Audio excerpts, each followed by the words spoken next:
চব্বিশে জুন থেকে শুরু লোকসভা অধিবেশন। তৃতীয়বার দেশের প্রধানমন্ত্রী পদে শপথ গ্রহণ করেছেন নরেন্দ্র মোদী। গঠন হয়েছে মোদীর নতুন মন্ত্রিসভা। নতুন সরকার গঠনের পর এবার নতুন অধিবেশনের সূচনা।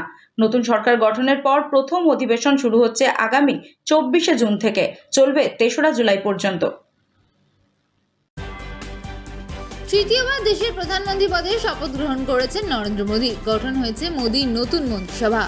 শপথ গ্রহণ অনুষ্ঠানে উপস্থিত হয়েছিলেন অন্যান্য রাষ্ট্রের রাষ্ট্রনেতারাও। নতুন সরকার গঠনের পর এবার নতুন অধিবেশনের সূচনা হবে। নতুন সরকারের প্রথম অধিবেশন শুরু হচ্ছে আগামী 24শে জুন থেকে। অধিবেশন চলবে 3রা জুলাই পর্যন্ত। বুধবার সংসদীয় বিষয়ক মন্ত্রী কিরণ রিজিজু এই খবর জানিয়েছেন সোশ্যাল মিডিয়ার মাধ্যমে।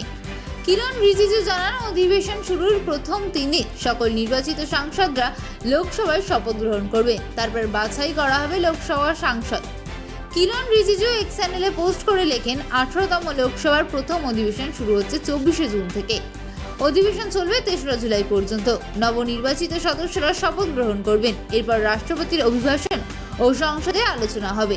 অন্যদিকে রাজ্যসভার অধিবেশন শুরু হবে 27শে জুন থেকে, চলবে জুলাইয়ের 3 তারিখ পর্যন্ত।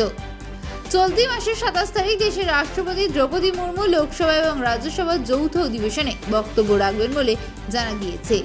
তারপরে দেশকে পরিচালনার জন্য আগামী 5 বছরে সরকারের কাজের রূপরেখা তৈরি ও প্রস্তাবনা পেশ করা হবে। সেদিন লোকসভা অধিবেশনে বক্তব্য রাখবেন প্রধানমন্ত্রী নরেন্দ্র মোদীও।